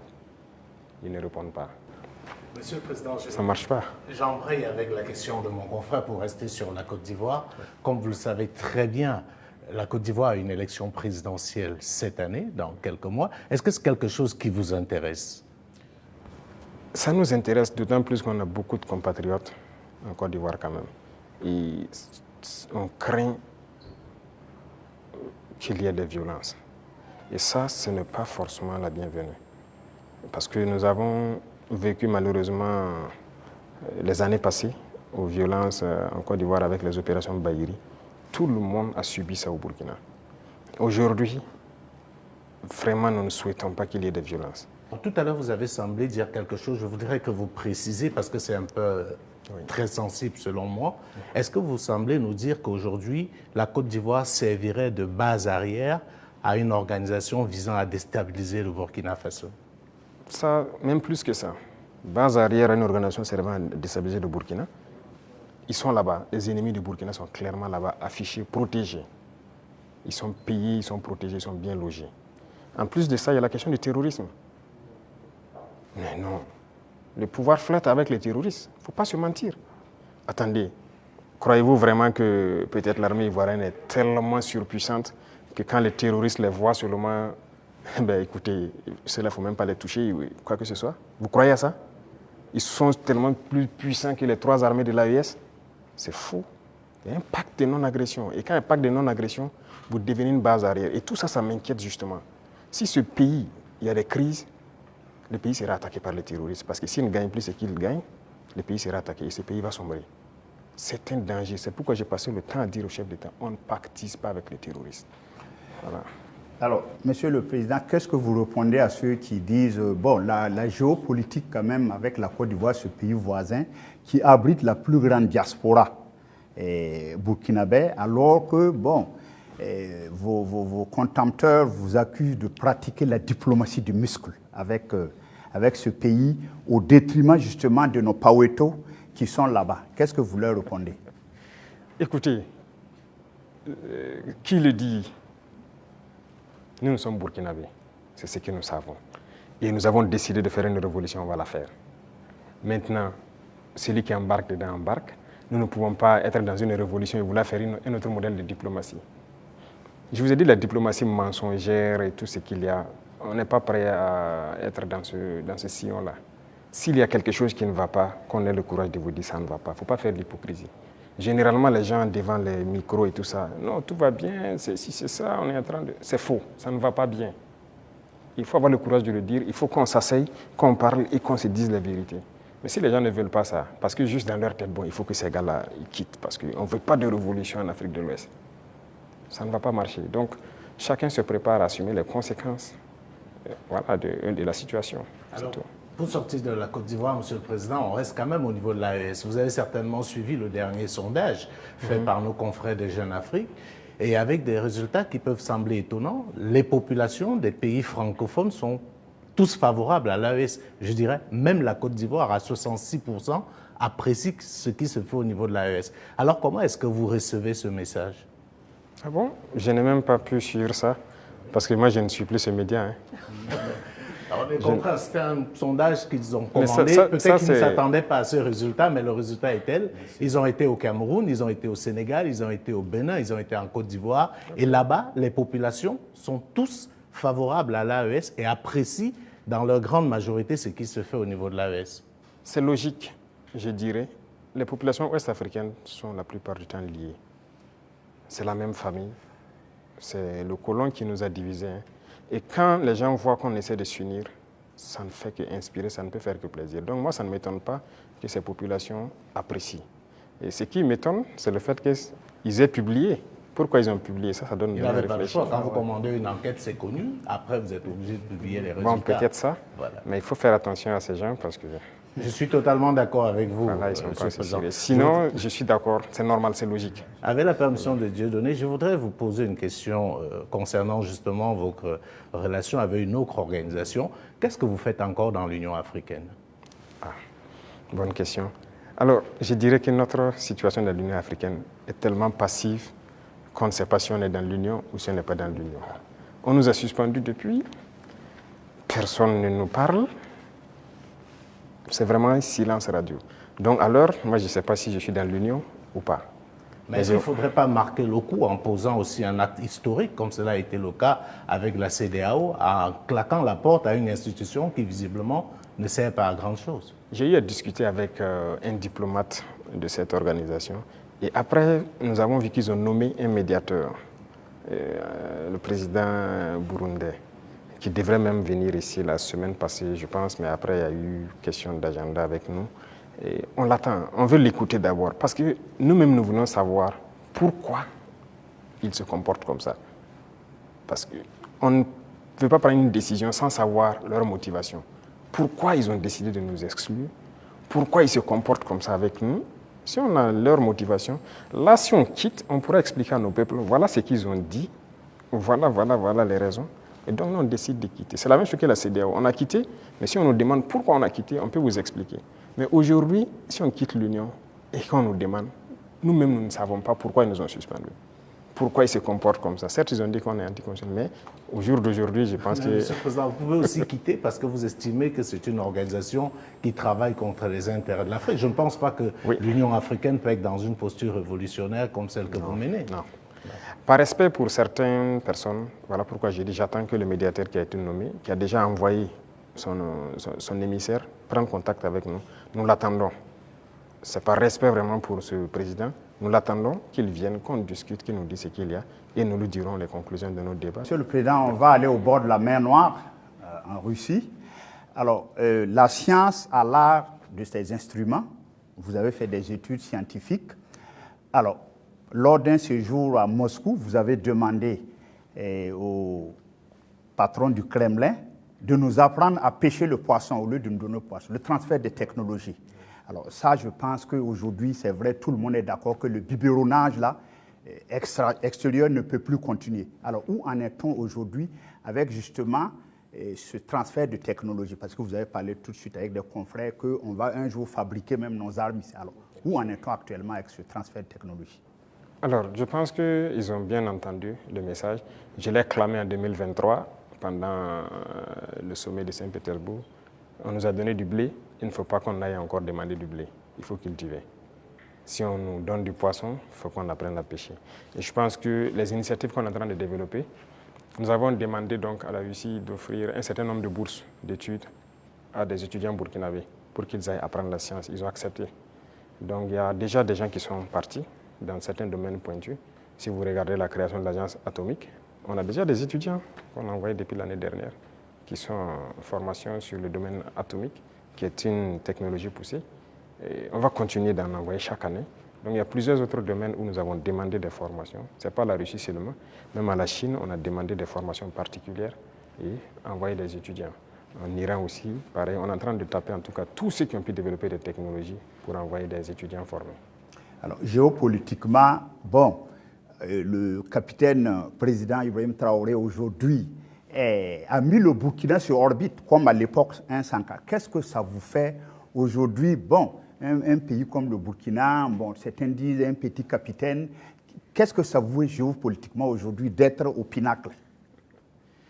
Écoutez, est-ce que vous avez toujours la tête sur les épaules? Un forcément la tête sur les épaules, c'est une charge. De voir, c'est une mission globale qui nous a été confiée. De voir que tout le monde entier s'intéresse au Burkina, je ne dirais pas une pression, mais c'est une charge. Et c'est une responsabilité. Et on doit de l'assumer avec toute la concentration nécessaire. On n'a pas le droit de faillir. Qu'on le veuille ou pas, nous allons aller dans le sens des peuples. Parce que c'est eux qui ont fait valoir cela. Donc, on l'a vu, le Burkina est vraiment en orbite, comme vous le dites, et nous travaillons à maintenir le Burkina dans cette posture, à être le pays des hommes intègres, à être le pays modèle, à être le pays qui va quitter cette situation de sous-développement être dans quelques années un pays très développé, faire un miracle, parce que c'est ce à quoi les gens aspirent. Et aussi pouvoir donner notre part de voix et de tout ce qu'il y a, voilà, pour le bonheur du monde, si je peux dire. Depuis que vous êtes chef d'État, vous voyagez très peu. Oui. Le seul pays en Afrique où vous êtes allé, c'est probablement la Russie, si je ne m'abuse. Et on a vu vos homologues africains aux États-Unis, avec une sorte de photo de classe, avec le président Trump. Et je vous donne un commentaire d'un ami à moi qui me disait « Le capitaine Traoré n'aurait jamais accepté ça ». Est-ce que c'est vrai? Écoutez, moi je voyage peu comme vous l'avez dit. Et je suis parti en Russie 2 fois, mais pour des objectifs bien précis. Il se peut que j'aille vers d'autres partenaires pour des objectifs bien précis. À part ça, je ne compte pas aller faire le tour du monde comme les autres le font. Parce que pour moi, il faut rester concentré, travailler pour son pays. Le président Trump lui-même, il a dit « America first ». C'est l'Amérique d'abord, il travaille pour les intérêts des Américains. Et donc moi, je travaille pour les intérêts des Burkinabés. Si je n'ai pas d'intérêt là-bas, qu'est-ce que je vais aller faire? Alors, l'un des grands sujets géopolitiques actuels, c'est bien sûr le conflit israélo-palestinien. On voit des États prendre de plus en plus position. On a vu des États occidentaux, européens, pour ne pas les nommer, dire qu'ils vont reconnaître, et c'est un signe fort, l'État palestinien. Mais comme d'habitude, l'Afrique est quasiment silencieuse. Elle est dans la position attentiste. Est-ce que vous, du Burkina, vous pouvez donner une position qui permet de comprendre un peu ce que pense l'Afrique par rapport à ce qu'on est en train de vivre aujourd'hui dans la bande de Gaza? Je ne peux pas vous donner une position qui permet de voir ce que pense l'Afrique. Certains Africains ou certains dirigeants africains. Parce que beaucoup de dirigeants africains ont une autre manière de voir les choses. C'est le malheur de l'Afrique, si je peux le dire, on n'est pas unis. On ne voit pas de la même manière. Certains ont peur, certains ont les mains liées, certains sont là pour les intérêts d'autres personnes. Écoutez, l'Occident a amené des gens qui ont grandi chez eux, tout faire chez eux, venir les mettre chefs d'État en Afrique. Donc c'est eux qui contrôlent tout ça. Et donc l'Afrique ne peut pas avoir une opinion. Mais je sais qu'au fond de tout un chacun, personne n'aimerait voir ce qui se passe là-bas, se passer chez lui. Mais malheureusement, sur le continent africain, il y a une situation pareille. Au Congo, qu'est-ce qu'on fait même pour le Congo? En République démocratique du Congo. Ça fait combien de millions de morts? Depuis combien de temps? Nous-mêmes, nous sommes en guerre. Est-ce que vous avez vu des pays africains même porter la voix pour le Burkina depuis les 10 années passées? C'est rare. C'est rare. Donc l'Africain a ce problème-là. Pendant que quand vous voyez en Europe, ils ont un problème. Tout le monde est uni, les gens arrivent à rapidement trouver des solutions. Les États-Unis, c'est pareil. Mais l'Afrique a ce problème. Vous voyez, ça fait 10 ans que nous on se bat. Vous n'avez pas entendu quelqu'un porter la voix du Burkina au niveau des institutions internationales et quoi que ce soit, ni le Mali, ni le Niger. Nos populations meurent, ce n'est pas leur problème. Congo, ça meurt, ce n'est pas notre problème. La dernière fois, j'ai essayé dans une de mes paroles d'essayer de parler pour que... Ça fait combien de millions de morts? Le Soudan, regardez comment il se déchire. Il y a beaucoup de conflits sur notre sol déjà et on n'arrive même pas à porter la voix. Donc, comment on va aller porter la voix des autres?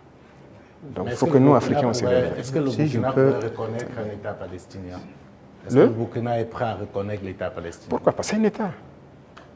C'est un État. Pourquoi on ne va pas reconnaître un État palestinien? Non, ce qui se passe, c'est très grave. Je pense que l'État palestinien existe et doit exister. Sinon, cette guerre ne finira jamais. Là où nous partons, ça ne finira jamais.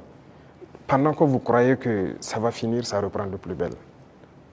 Et on va continuer comme ça. Mais je pense aussi qu'il y a beaucoup de parts de responsabilité des pays autour là-bas.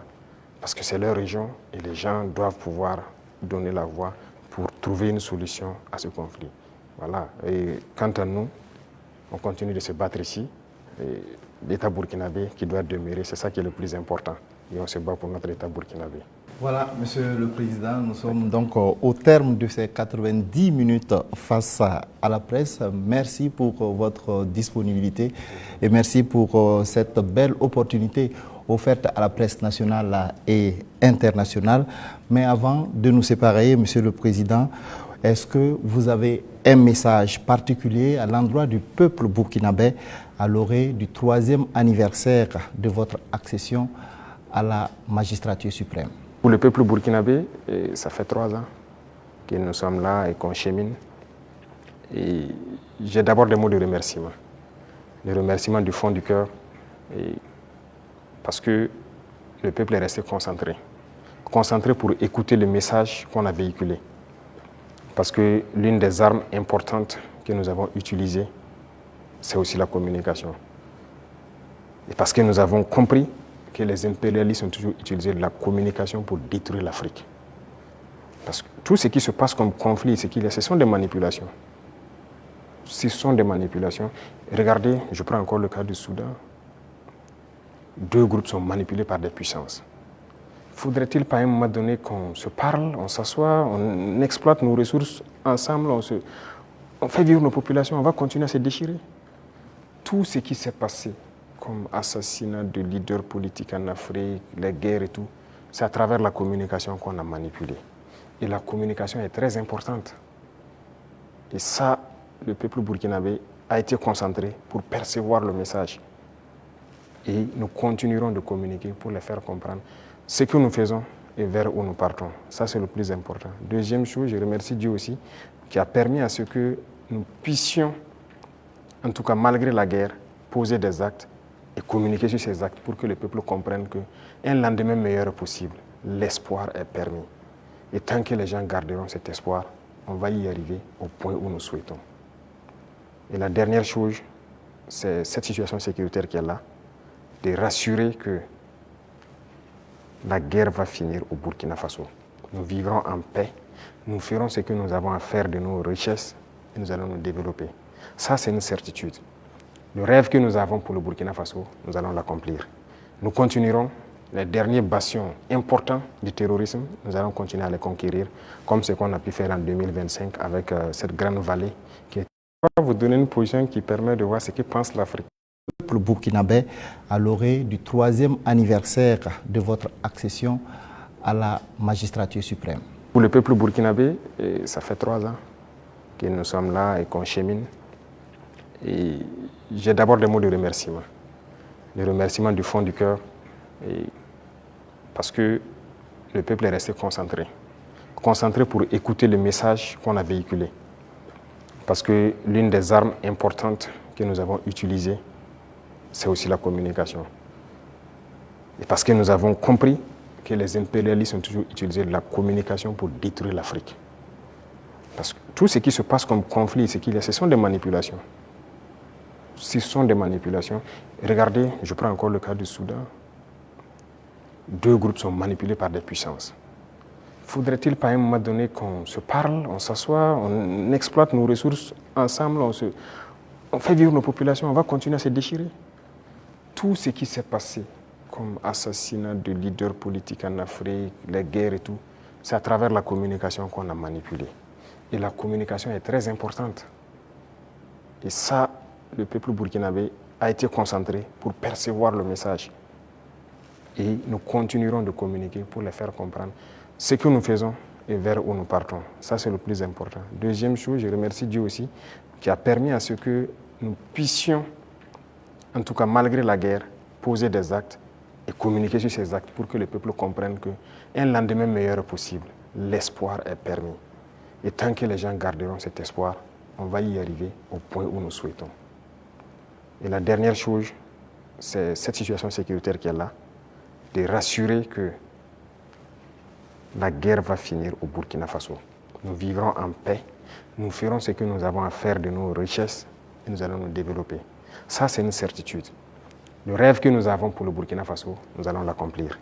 Nous continuerons les derniers bastions importants du terrorisme, nous allons continuer à les conquérir, comme ce qu'on a pu faire en 2025 avec cette grande vallée qui était un gros réservoir économique pour les terroristes que nous avons récupéré. Il y a plusieurs autres endroits où l'orpaillage terroriste continue et tout, pour les ravitailler. Nous allons récupérer toutes ces zones et l'espoir est permis.